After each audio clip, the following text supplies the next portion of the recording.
นตกรินรินหอมกลิ่นดินถูกไอฝนจากบ้านนามาดนสิเป็นจังใดหนอป่านนี้ฝนย่อยลงมาท้องไร่ท้องนาหญ้าเขียวขจี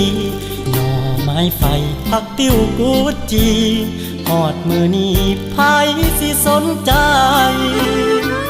หน่อแนวอีสานมาหางานในเมืองหลวงเสียงโชคเดินตามดวงเหมือนแมงระงำบินต่ำแสงไฟบางก็โชคดีมีงานทำได้เงินกลับไปบางคนสู้จนแพ้พ่ายเมื่อบ่ได้อยู่ไม่มีหวังคือภาพที่เห็นจากพี่น้องบ้านเฮาเหมือนนางขายยาเรื่องเศร้าฉายภาพเก่าซ้ำเดิมอีกครั้ง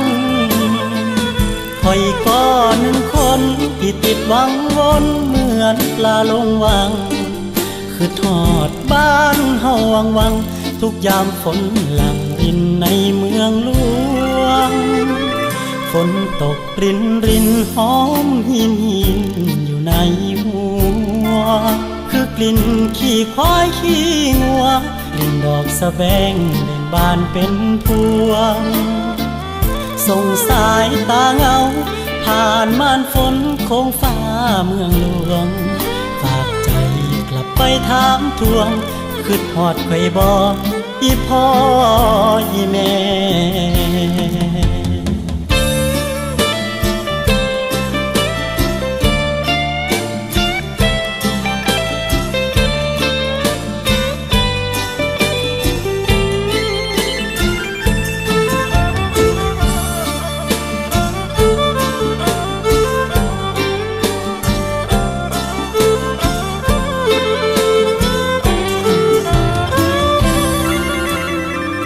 ฝนตกรินรินหอมหินหินอยู่ในหัวคือกลิ่นขี้ควายขี้งัวกลิ่นดอกสะแบงเบ่งบานเป็นพวงส่งสายตาเงาผ่านม่านฝนโค้งฟ้าเมืองหลวงฝากใจกลับไปถามทวงคืดฮอดไข่บ่อีพ่ออีแม่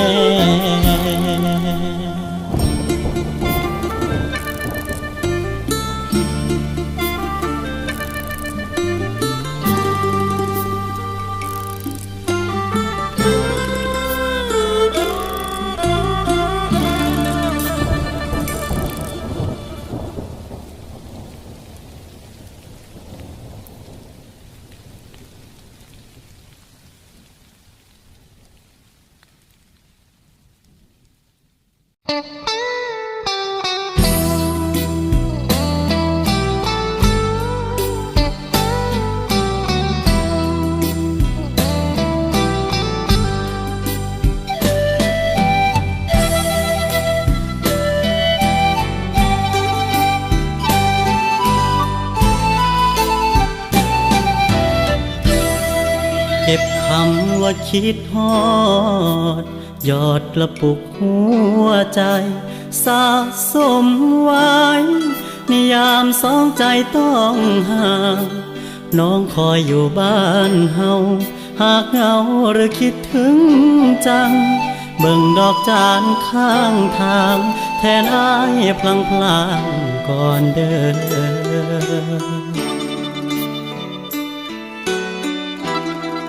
อ้ายมาเมืองฟ้ามนสู้เพื่อคนอยู่หลังสร้างความหวังด้วยแรงใจที่ล้นรูปน้องในกระเป๋ายามเหงาช่วยได้เสมอไม่นานเราคงได้เจอสบตาพรอดพรำคำหวานคิดฮอดกันวันละน้อยทยอยหักกันให้นานห่างหลายกิโลฟันสัญญาอย่าให้เลือนหายคิดฮอดกันวันละน้อยท ทยอยโทรเติมแรงใจให้อายยังคงยิ้มได้ยามเหนื่อยล้าใจทุกคราว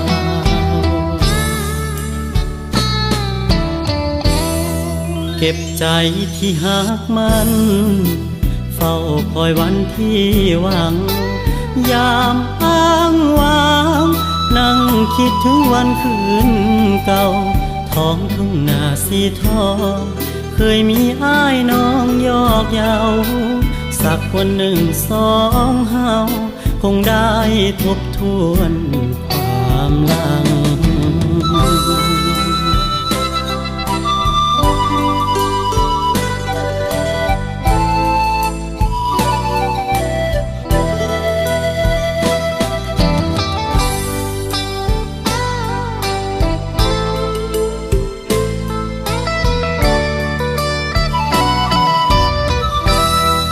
คิดฮอดกันวันละน้อ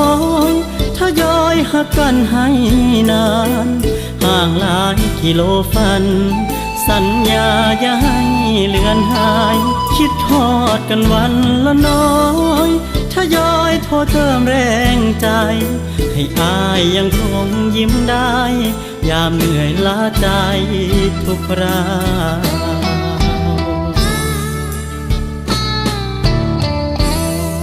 เก็บใจที่หักมันเฝ้าคอยวันที่หวังยามอ้างว้างนั่งคิดถึงวันคืนเก่าท้องทุ่งนาสีทองเคยมีอ้ายน้องยอกเย้าสักวันหนึ่งสองเฮาคงได้ทบทวนความหลัง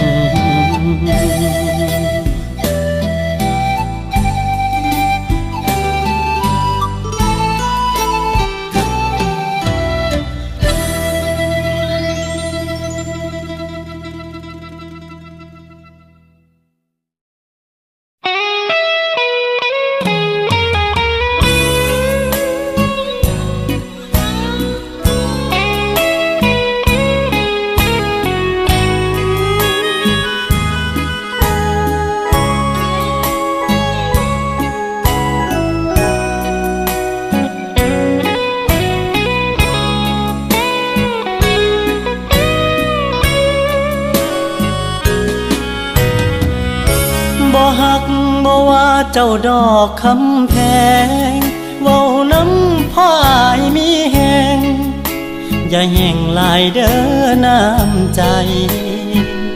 จอบแหนมเจ้านานจนย้ายมาเฮ็ดงานไกลๆอาชีพขายแรงเลี้ยงกายหัวใจไร้วาสนาอย่าเครียดจะว่ากันทอเด้อนาถ้าเห็นผู้บ่าวห่างๆรบกวนน้องทางสายตาเป็นลูกจ้างเขางานหลายเจ้านายเขาว่าทางออกคือลอยส่งตาเก็บภาพเจ้ามาหล่อเลี้ยงแรงใจช่วยเดินผ่านไกลทักทายสักคำนำพาเทคแค่อายด้วยหางตาแค่วันละหน่อยได้ไหมส่งยิ้มมาบ้างคงบ่เปลืองเวลาเกินไปพอได้ตัวหัวใจมีแหงฮึดลุยสร้างฝันบ่ฮักบ่ว่าเจ้าดอกคำแพงเว้าน้ำพ่ออายมีแหงเดินแข่งปัญหารายวันบ่หวังได้พร้อมขอแค่มองให้มีใจมันขอยืมหน้ามาเข้าฝันแค่นั้นก็เป็นบุญใจ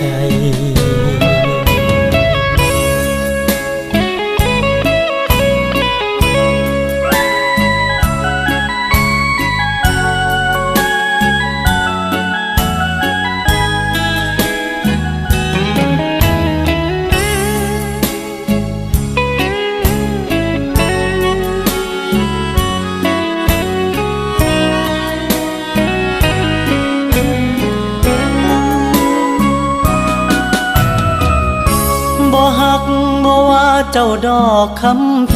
งเว้าน้ำพ่ออายมีแหงเดินแข่งปัญหารายวันบ่หวังได้ครองขอแค่มองให้มีใจมันขอยืมหน้ามาเข้าฝันแค่นั้นก็เป็นบุญใจ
วันนี้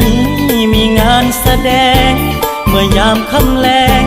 น้องต้องแปลงกายเปลี่ยนชุดนักเรียนมอปลายมายืนหลังไม่กลายเป็นศิลปินคำลงขับมอเตอร์ไซค์ไปเป็นแรงใจใกล้ๆทุกถิ่นเขาเอิ้นว่าแฟนพันธุ์แท้บอกเคยเปลี่ยนแปลหักแท้อยู่พินแค่ชมไม่ได้ดมกลิ่นใจอายทวินคิดฮอดแต่น้องบ่เศร้าคนหูผู้ขายอายมีดอกไม้มาฝากจากใจแฟนเพลงคนยากเงินอายก็มีติบน้องคือเขาห่วงเจ้าสาวอิเล็กโทนย่านพวกมือซนลอยบายน้องเจ้าอยู่บนเวทีดนตรีเร่งเราอ้ายแนมเบิ่งเจ้าถึงดินเทิงพี่ต้อนต่อก่อนซ่อนเด้แก้มเป็นแสงเจ้าผู้น้อยดองแดงหัวใจอายห่าวใส่น้ำคนห่างที่คอยส่งแรงใจส่งสายตามาไล่อยู่สู่งานบ่เคยเว้นยามเจ้าเต้นหัวใจพี่ไหวสั่นได้ยินเสียงเจ้าพูดแขนอันตันหัวใจอายแห้งละเมอถูกเบอร์งวดนี้จังเสียวเงินวางมาจำไว้ก่อนจะจ้างมาคุยสบตามาสืบภาษาหัวใจก่อนนอนผู้สาวอิเล็กโทนบ้านดอนให้อายสะอ่อนมันแอบหาคนงามต่อ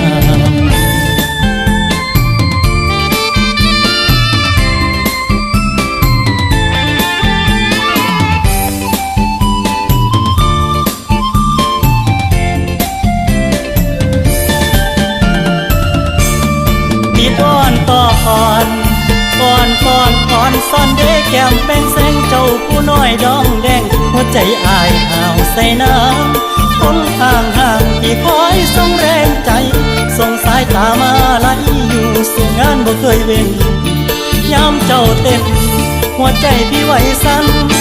ได้ยินเสียงเจ้าผู้แขนอันตันหัวใจอายแห้งละเมอถูกเบอร์งวดนี้จังเสียวเงินวางมาจำไว้ก่อนจะจ้างมาคุยสบตามาสืบภาษาหัวใจก่อนนอนผู้สาวอิเล็กโทนบ้านดอนใจอายสะอ่อนมันแอบหาคนงาม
ได้ตำแหน่งมาเป็นเด็กเสิร์ฟหน้าที่แค่ผู้มีเกิดเดินเสิร์ฟเหล้าแดงเหล้าขาวหักพายคู่แข่งถือเขาแย่งตำแหน่งเจ้าบ่าวเสนอตัวมาช่วยงานเจ้าในนามคนนอกบัดเชิญชาตินี้เกิดมาโชควาสนาคือสามก้นสอบคือลมก้อนมองจอได้กอดแค่เพียงเงาเพลินแค่ผู้มีเกียรตินั่งกินข้าวตามโต๊ะเจ้าเชิญผู้มีเกิบคืออายต้องเดินเสิร์ฟน้ำแข็งลากหัวทั่วงานลบคนที่หูมาลีอยู่หลังคัวข้างองค์พิธีกรประกาศโป่งโป่งเชิญคู่บ่าวสาวหอมกันเขาหอมแก้มเจ้ากลอยอายกลมซอยหัวหอมลงจานเขากอดอายก้อยตาบานเขาเอิ้นขวัญอายถือเอิ้นเสิร์ฟเราหอดมือเจ้าแต่งอายได้ตำแหน่งแขกผู้มีเกิดได้สิทธิ์มาเป็นเด็กเสิร์ฟส่งท้ายสัญญาใจเราหากแฟนบ่เครียดว่าน้องช่วยให้เกียรติแฟนเก่าหลังจบจากงานแต่งเจ้าช่วยพาเขาไปงานบวชอายเด้อ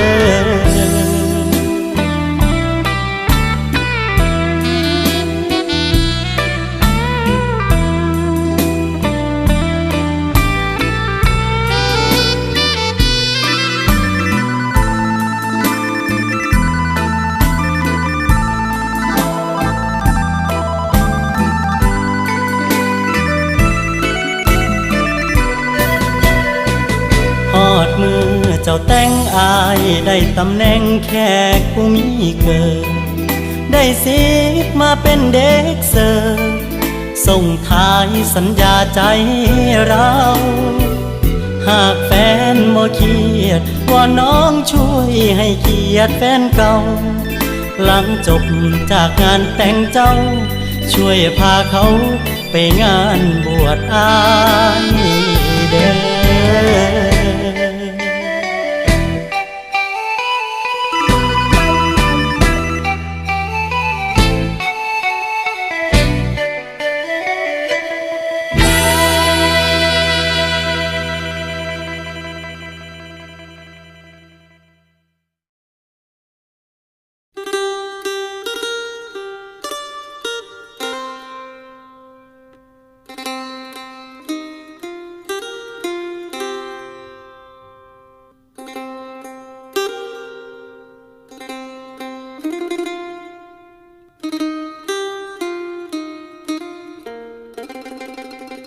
ดนป่านใดละน้อง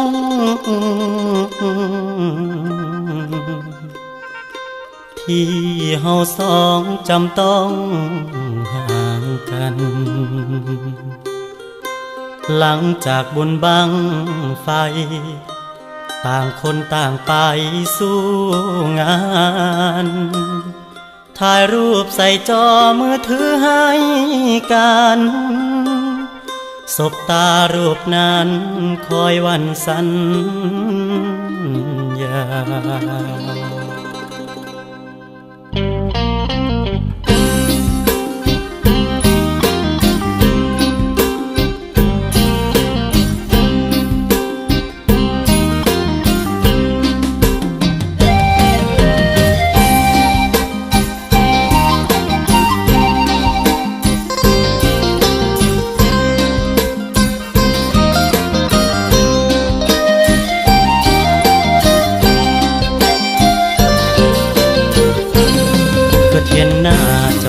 อ่องลองเมื่อได้ยินฟ้าห้องส่งทางบ้านเฮายามห่างไกลเป็นจังใดน้อนางคือทอดกันบ้างแน่บ่นอเจ้าดนไอจังได้โทรถามข่าวฟ้าห้องเตือนเฮาอย่าลืมคำเว้าจา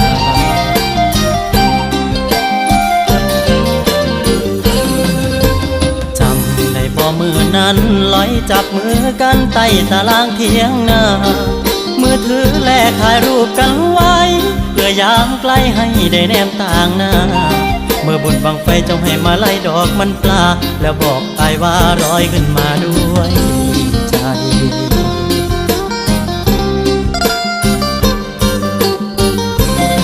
ถ้าดอกมันปลาบ่สิ้นกลิ่นหอมเจ้าเว้าอ้อมว่าสิบ่ยอมมีภัย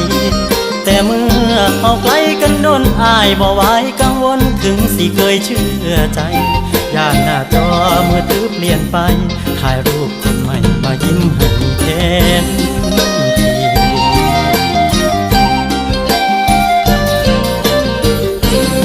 ก็เทียนหน้าเจ้าอ่องลองฝากเสียงฟ้าหำห้องกล้องไปเตือนคนดี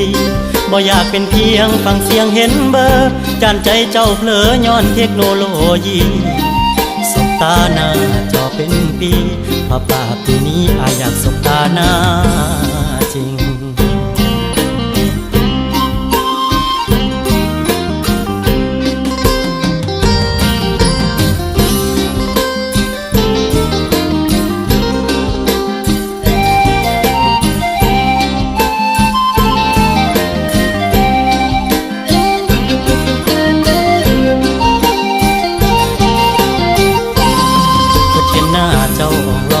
ลองฝากเสียงฟ้าหำห้องกล้องไปเตือนคนดีบ่อยากเป็นเพียงฟังเสียงเห็นเบอร์จานใจเจ้าเผลอย้อนเทคโนโลยีสบตาหน้าจอเป็นปีป่าปีนี้อายอยากสบตาหน้าจริง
โอ้คนผู้หาย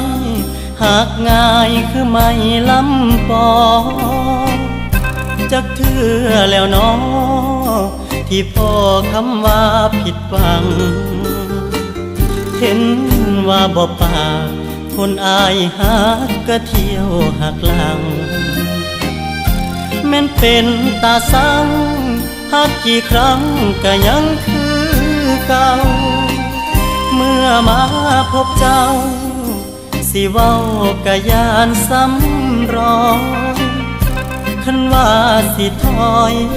เย็นจอยลึกในใจเงาโอ้ไม่ลำพอย่านพอลวดลายผู้สาวทำท่าเขาบัดพ่อเขาทิ่มเฮาบ่แค่เสียงดังแก่ๆคือแม่ฮักไม่ลำฟอมาคือแท่นอคืออกอายบัดยามหาแค่ย้อนบ่มีเงินคุ้มกันฮักจึงอ่อนแอแค่ใจฮักแค่ดูแลความฮักบ่ได้โอ้คนคืออายหักง่ายคือไม่ลำปอเมื่อเจ้ามาพอสิหักต่อหรือซอยแก้ไขถ้ารู้ต้นสายก็ซอยหักอย่างจริงใจหรือหาก้อยไฟก็ได้ถ้าน้องใจดำ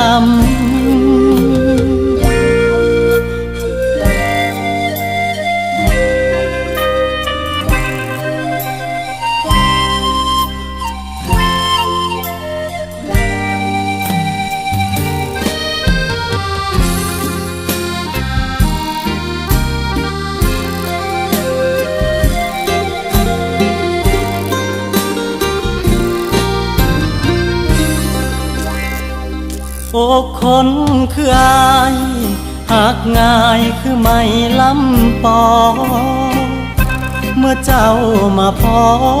สิหักต่อหรือซอยแก้ไขถ้ารู้ต้นซาก็ซอยหาอย่างจริงใจหรือหาก้อยไฟก็ได้ถ้าน้องใจดำ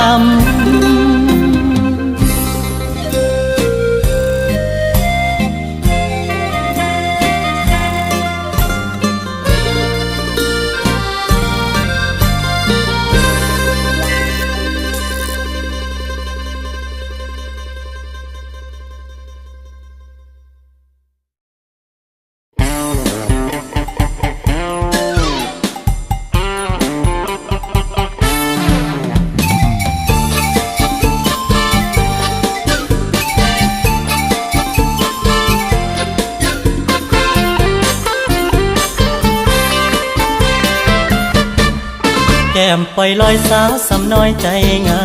มประจำที่ร้านก้อยซอยเก่าเป็นหม่องเติมแห่งคนขายแรงขี้เงามานั่งแนมแกล้มเหล่าลิ้นใจเงาตากลมอ้ายก็เป็นขาประจำคือการเลิกงานเป็นต้องมานั่งชมให้เจ้าเสิร์ฟลาบซอยก้อยขมจิบห้างตาคมป้อนอารมณ์ทุกวันสั่งก้อยรอยยิ้มมาชิมแกล้มใจหวานวันย่างสาวเสิร์ฟแน่จัดจานให้คนสู้งานลูกคอขยับแล้วหยอดเพลงอ่อนสอนสาวเสิร์ฟผู้ทิ้งหน้าแต่เคิบมาเฮ็ดงานตอนรับอายกลืนแก้มเจ้าแทนกับที่ดาราลาบจับใจคนจอ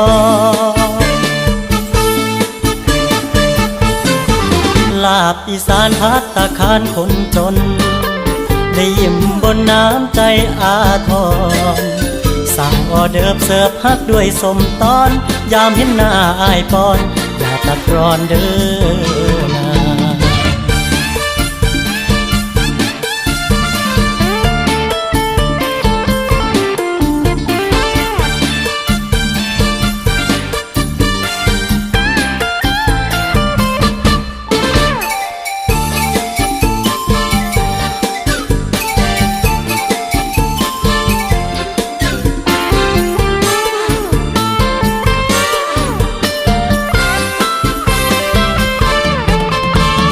สั่งก้อยรอยยิ้มมาชิมแกล้มใจหวานวันย่างสาวเสิร์ฟแน่จัดจานให้คนสู้งานลูกคอขยับแล้วหยอดเพลงอ่อนสอนสาวเสิร์ฟผู้ทิ้งหน้าแต่เกิดมาเฮ็ดงานตอนรับอายกลืนแก้มเจ้าแทนกับที่ดาราลาบจับใจคนจอ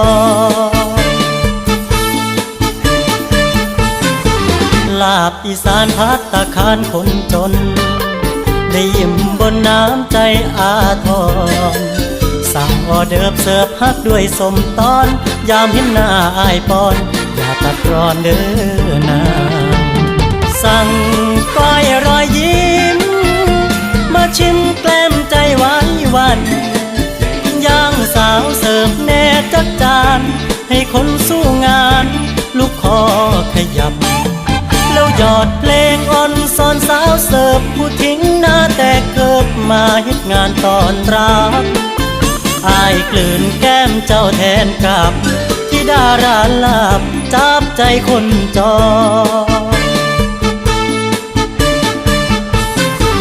ลาบอีสานภัตตาคารคนจนได้ยิ้มบนน้ำใจอาทรสั่งออเดิร์ฟเสิร์ฟฮักด้วยสมตอนยามเห็นหน้าอายปอนอย่าตัดรอนเด้อนะ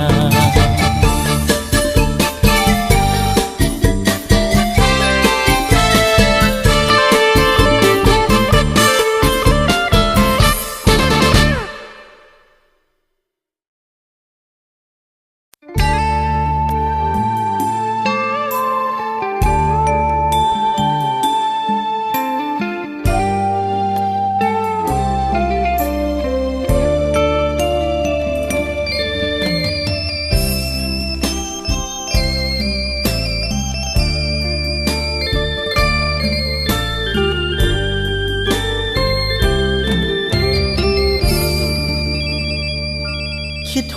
ดละเนาะจึงกดเบอร์ต่อทางไกลมาหาผู้สาวคนเคยเห็นหน้าบอกกลับมายามบ้านเป็นปีรูปถ่ายให้ไว้อ้ายขยันหอมจนแก้มตกสีได้ยินแต่เสียงจังสีใจอ้ายนี้เป็นห่วงบ่เศร้าเป็นจังใดน้ออยู่กทมเป็นสาวโรงงานสะพายกระเป๋าลาบ้านเดินเดี่ยวอย่างนั้นใจคือสีหนาวแกงไทยข้าวทุงเจ้ากินอุ่นท้องอยู่บ่น้องสาวอ้ายโทรมายามถามเจ้าเพื่อสิคลายเหงายามสองเฮาไกลเจ้านายของน้องเพิ่นดีนำบ่คือสิบ่รอเกินหน้าอ้ายนี้ปานใดเพิ่นเที่ยวมาเว้านัดไปกินข้าวสองคนแล้วไปห้องเช่าเจ้าแห่งอยู่ไกลย่านเพิ่นพาไล่ใจอ้ายห่วงเจ้าคิดฮอดละเนาะจึงกดเบอร์ต่อทางไกลมาหาแนมเดือนแสงนวลถึงฟ้าคิดพ่อหน้าเจ้าอยู่บ่เศร้าอย่านอนดึกหลายพรุ่งนี้ต้องไปเฮ็ดงานแต่เช้าสุดท้ายขอฝากคำเว้าอันอ้ายหักเจ้าคือเก่าเด้อนา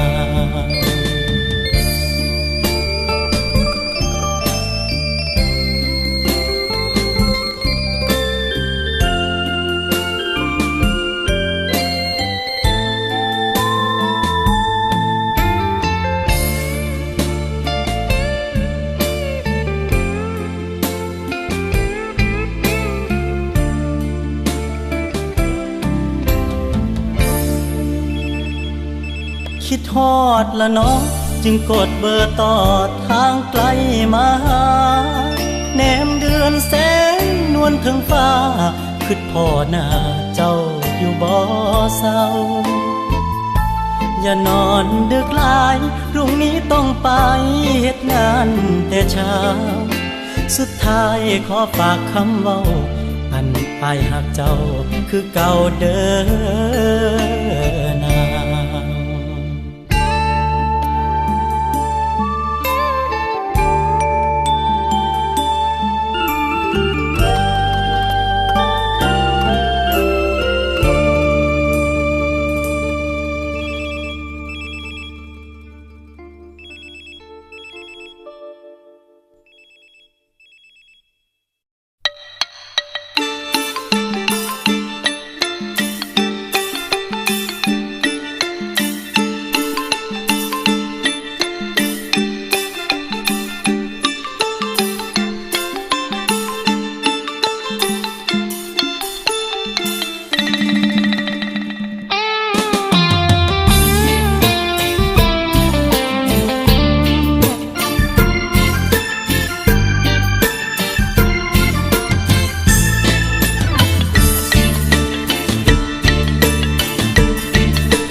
คิดฮอดทางเข้าบ้านเมื่อวันนั้นข้างศาลาน้อยน้องมาเป็นเพื่อนยืนคอยรถโดยสารเข้าตัวอำเภอเป็นวันที่เฮาต้องไกลบ่ฮู้วันไหนสิได้หวนมาเจอ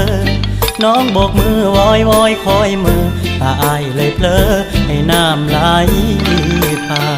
นคืนนี้ที่เมืองกรุงเทพใจอ้ายบาดเจ็บจากคำเจ้านายขยันแทบล้มแทบตายยังจมให้ว้าวงานใจท้อเลยคิดฮอดสาวพ่อแม่แก่เฒ่าผู้อยู่เฮือนซาคิดฮอดครูบาอาจารย์ที่เคยสอนสั่งให้เป็นคนดีคำสู่ขวัญวันเก่าก้องในใจเงายังคงจำได้ ลูกหลานจากบ้านไปไกลให้มีโชคชัยได้ดิบได้ดี แต่วันนี้ฝันยังห่างไกลเงินมีเก็บไว้แค่ขอดบัญชีสร้อยทองเส้นเดียวบ่มีเป็นของสมมามั่นใจน้องสาวคิดหอดทางเข้าบ้านเมื่อถึงวันที่อายคืนหน้าหากกลับแบบแพ้หมดท่าน้องยังจะมายืนคอยหรือเปล่าเงินมีบ่พอค่าดองความหักเขาสองคงรออีกยาวหนทางเข้าบ้านสายเก่าคิดทอดหน้าสาวผู้คอยสัญญา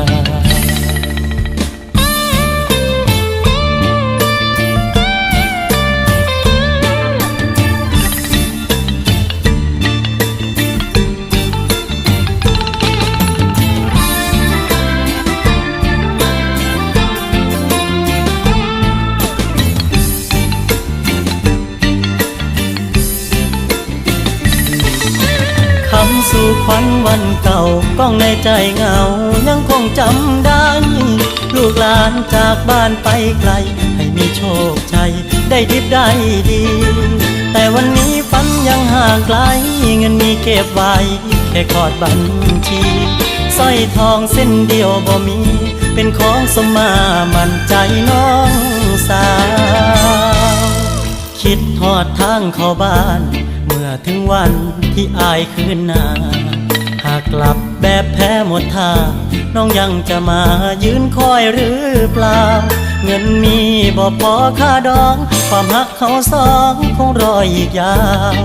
หนทางเข้าบ้านสายเก่าคิดทอดหน้าสาวผู้คอยสัญ